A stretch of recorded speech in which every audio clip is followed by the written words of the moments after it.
अनंताणं नमो सिद्धाणं नमो आयरीयाणं नमो वज्रायाणं नमो लोये सब साहुणम। पंच परमिष्ठी भगवंतों की आचार्य भगवान गुरुवर विशुद्ध सागर जी महाराज की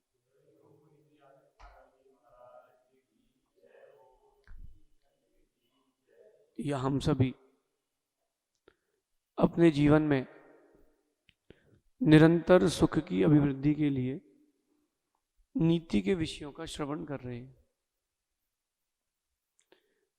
नीति आपको बोध कराती है समय का, दिशा का,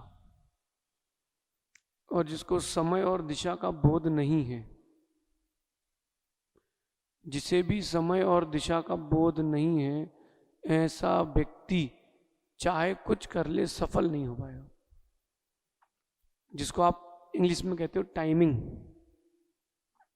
टाइमिंग होना चाहिए, टाइमिंग। वो जो रोटी बनाने वाली माँ होती है उसको पता है कि तवे से कब उतारना है और कब उसको आग में रखना है और कब उसको घुमाना है और कब घी लगाना है। एक रोटी बना करके रख ली है बिना घी के, और आधा घंटे बाद उसमें घी लगाया जाए तो घी किसी काम का घी और रोटी दोनों नहीं बचेंगे, स्वाद नहीं आएगा। वो जो माँ होती है समझदार, टाइमिंग का खेल देखना आप। रोटी उतार के उसने तवे से रखी, दूसरी रोटी चढ़ाई, और जब दोनों रोटी हो गई इतने में उसने जो पहली वाली रोटी थी उसमें लगा दिया घी एक तरफ। कौन सी तरफ? जो पतली तरफ थी उसमें लगा दिया घी, और दोनों रोटियों को चुपरा और ऐसे ना रख करके उसने ऐसे करके रखा है। क्यों? दोनों तरफ घी लगने से वो जो रोटी थी नरम हो गई। दोनों तरफ घी लगने से रोटी, ये टाइमिंग का खेल है। आज की नीति कुछ ऐसी कह रही है कि जीवन में अपने दिशा बोध होना चाहिए।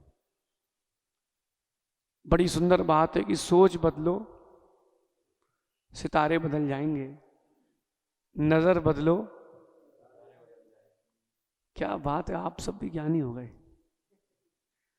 सोच बदलो सितारे बदल जाएंगे, नजर बदलो नजारे बदल जाएंगे। बार बार नाव बदलने से क्या होगा? बार बार नाव बदलने से क्या होगा? एक बार दिशा बदलो, किनारे बदल जाएंगे। सही दिशा में अगर आप दौड़े हो, धीरे भी दौड़े हो तो भी जीत मिलेगी, और गलत दिशा में दौड़े हो, तेज भी दौड़े हो तो जीत नहीं मिलेगी। कई लोग पूछते हैं कि बोले महाराज जी हमको पढ़ाई करना, हम क्या पढ़ाई करें, हम किस स्ट्रीम में पढ़ सकते हैं, हम क्या बन सकते हैं? तो ऐसे कई खिलाड़ी हमने देखे, क्रिकेट भी खेलते हैं, गोल्फ भी खेलते हैं, फुटबॉल भी खेलते हैं, टेनिस भी खेलते हैं, स्विमिंग भी कर लेते हैं। ऐसे कई व्यापारी हमने देखे हैं जो बहुआयामी व्यक्तित्व के धनी है, बहुत सारा व्यापार एक साथ करते। कई व्यापारों को, जो बड़े बड़े भारत के उद्योगपति हैं, वो किसी एक बिजनेस पर डिपेंडेंट नहीं है। रिलायंस वाले के कितने काम हैं बताइए? कितने काम हैं? डायरी भर जाएगी। वो सब्जी भी लेता है, जमीन भी लेता है, सब्जी भी लेता है और सभी चीजें लेता है। अब उसकी नसीब में कौन सा व्यापार लिखा है बताओ? व्यापार नसीब में नहीं होता, व्यापार आपके परिश्रम में होता है। लेकिन दिशा सही होना चाहिए। गति धीमी हो चलेगा, दिशा सही होना चाहिए। एक बार दिशा को बदलो, किनारे बदल जाएंगे। जैसे जैसे आपने अपनी सोच को विस्तृत किया है, वैसे वैसे आपके सितारे भी विस्तृत होंगे। Think big. जितना बड़ा सोचेंगे उतना बड़ा कर पाएंगे, जितना छोटा सोचेंगे उतना छोटा कर पाएंगे। एक घटना हमें याद है कि एक बड़ा लखपति का बेटा, उसको चाहिए थे पैसे। वो जो बेटा था, बच्चा था, वो बच्चा ही था, छोटा था, लगभग 5-6 साल का होगा, और उसको चाहिए था पैसा। तो उसने, दादा सो रहे थे उसके दादा, तो तिजोरी की चाबी निकाली जेब से। अब उसे चाबी खोलते नहीं बन रही थी, तो उसके एक चाचा थे, वो मेंटली थोड़ा डिस्टर्ब थे, उसने उनको चाबी दी कि चाचा खोलो तिजोरी। उसने चाचा से तिजोरी खुलवाई और एक 10 का नोट निकाला। तिजोरी में गड्डियां भरी थी, केवल एक 10 का नोट निकाला, तिजोरी वापस लगाई, चाबी वापस रख के चला गया। तिजोरी खोली थी, मौका कितने का था? तिजोरी खुल गई थी तो मौका कितने का था? लाखों का मौका था। लिया कितना उसने? 10 रुपए, क्योंकि उसकी सोच छोटी थी। ऐसे ही किस्मत की तिजोरी खोलो, लेकिन सोच बड़ी रखना। छोटी रखोगे तो लाभ भी छोटा होगा, सफलता भी छोटी मिलेगी। बड़ा सोचोगे तो बड़ा लाभ होगा, बड़ी सफलता मिलेगी। इसलिए कभी मत सोचना कि मैं कौन सा व्यापार करूं। सफल होने का अचूक उपाय दे रहा हूं मैं आपको। ये मत सोचना कि कौन सा व्यापार करूं, कौन सी पढ़ाई करूं, क्या व्यापार करना चाहिए, क्या पढ़ना चाहिए, कौन सी कॉलोनी में प्लॉट लेना चाहिए। अरे आपके अंदर गट्स तो हो, हर व्यापार चलाने की ताकत होना चाहिए। हमारे देखते देखते एक व्यक्ति लखपति बन गया था। कैसे? सुनो, उसने केवल 2x2 की दुकान ली। कितनी बाई कितने की? अब 2x2 की दुकान कितनी सी होगी? और उसने 50,000 रुपये स्क्वायर फीट की जगह ली। आज से लगभग 20 साल पहले की बता रहा हूं आपको, 15 साल पहले की। कितने की? सराफा के अंदर 50,000 रुपये स्क्वायर फीट की उसने जगह ली। कितनी बाई कितने की? 2x2, 2.5x2, इतने ऊपर नहीं थी। 2-2.5 लाख रुपए उसने जमीन ली। पान का टपरा खोला। क्या खोला उसने? उसने 3 महीने पैसे बाहर निकाल लिए सराफा से, पान के टपरे अकेले में। 2 लाख रुपए में तुम क्या कर लेते सराफा में? उसने 2 लाख रुपए में बहुत कुछ कर लिया। उसने अपना एक रेस्टोरेंट खोल लिया वहीं जगह लेकर के। Think big.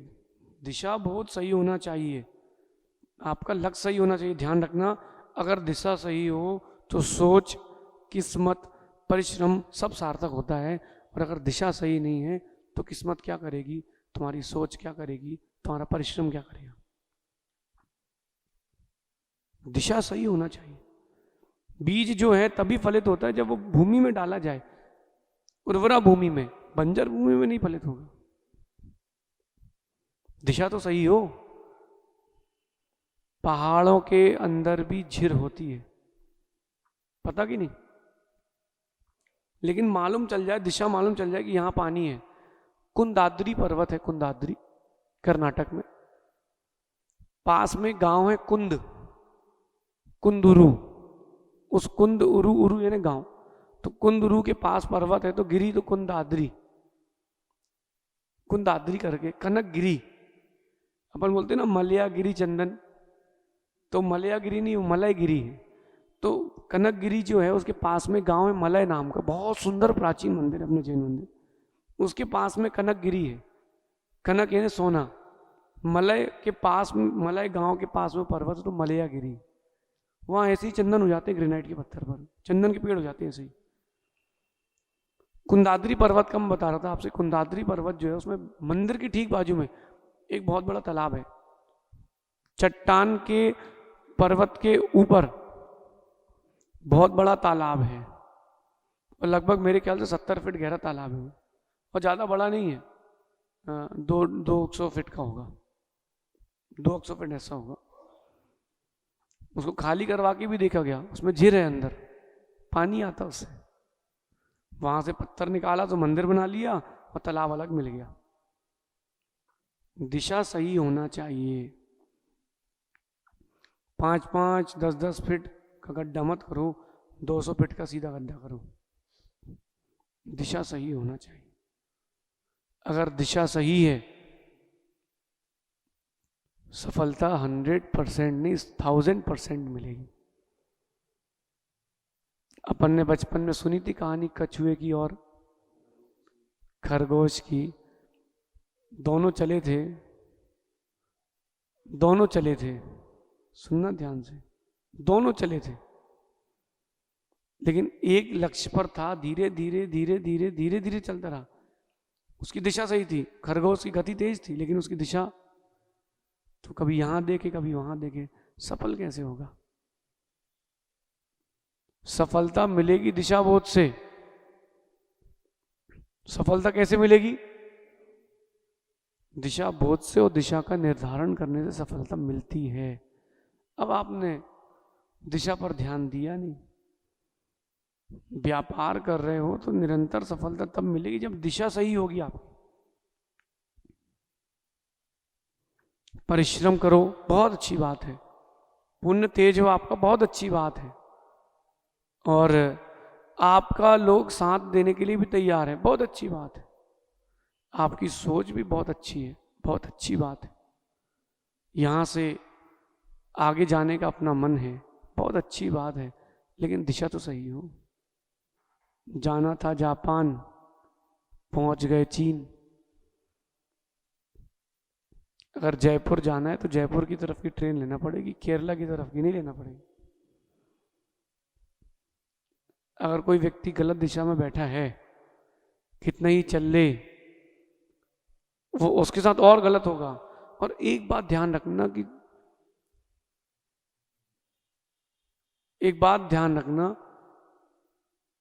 जितना आप लेट निर्णय लोगे उतना अधिक वापस आना पड़ेगा। हम किसी से कुछ कहते तो बहुत सोच समझ के कहते हैं, पलाश कर लिया सो कर लिया, और हो गया सो हो गया। दिशा निर्देश मिल जाए फिर काम करो। और दिशा निर्देश से अपने जीवन में एक बहुत बड़ा वो मिलता है, एक संबल मिलता है। जैसे आप कहीं जा रहे हो, शिखर जी की अपन वंदना की बात करते हैं, सम्मेत शिखर जी जा रहे हो और टोंक दिख जाए, 2-3 किलोमीटर पहले से टोंक दिख जाए, एनर्जी आ जाती है। और जैसे ही चौपड़ा कुंड से ऊपर चढ़े और पहली टोंक दिखी, जो सीधा रास्ता आता है वहां आने के बाद, जैसे ही गौतम स्वामी की टोंक दिखती है, चलो भैया अब तो हो गया। ये ऐसा क्यों होता है? क्योंकि अपने अंदर दिशा का बोध हो जाता है। आपके लक्ष्य में सार्थकता तब मिलेगी जब आपका दिशा सही होगी। घर पर बैठा कोई व्यक्ति है, बोले अब तो अपन तो मोक्ष जाएंगे भैया, दिशा गलत है। स्वाध्याय कर रहे हो आप, मुनियों की सेवा कर रहे हो, बहुत अच्छी बात है, लेकिन ये मोक्ष का भी मार्ग का एक अंश है, पूर्ण नहीं है। कोई मुनि बन जाए अब तो अपना मोक्ष पक्का है, नहीं नहीं नहीं, अभी मोक्ष के मार्ग में हो, मोक्ष पे नहीं हो, मोक्ष भिन्न है। ये अपने अंदर एक आत्मविश्वास जागृत करके रखें कि मैं दिशा सही चुनूंगा। और आपके पास माना कि दिशा चयन की, डिसीजन मेकिंग की कैपेसिटी नहीं है, तो जिनको गुरु बनाया उनसे लो। हम कह रहे हैं कि अगर गुरु ने आपसे कह दिया कि यहाँ चल दो, मेरा विश्वास है सफलता अनंत गुनी मिलेगी। हम कह रहे हैं कि वो चीज भाग्य में होना हो, चल के मिलेगी, क्योंकि गुरु ने कह दिया है। और गुरु के कहे हुए वचन पर विश्वास होना चाहिए। हाँ हो जाएगा, अब तो हो जाएगा, क्यों? गुरुदेव ने कह दिया। तो अपने अंदर विश्वास हो, दिशा के बोध के साथ बड़ी सफलता मिलेगी। शेष अपन फिर आगे विचार करेंगे। सोच बदलो, सितारे बदल जाएंगे, नजर बदलो, नज़ारे बदल जाएंगे। बार बार नाव बदलने से क्या होगा? एक बार दिशा बदलो, किनारे बदल जाएंगे। भगवान महावीर स्वामी की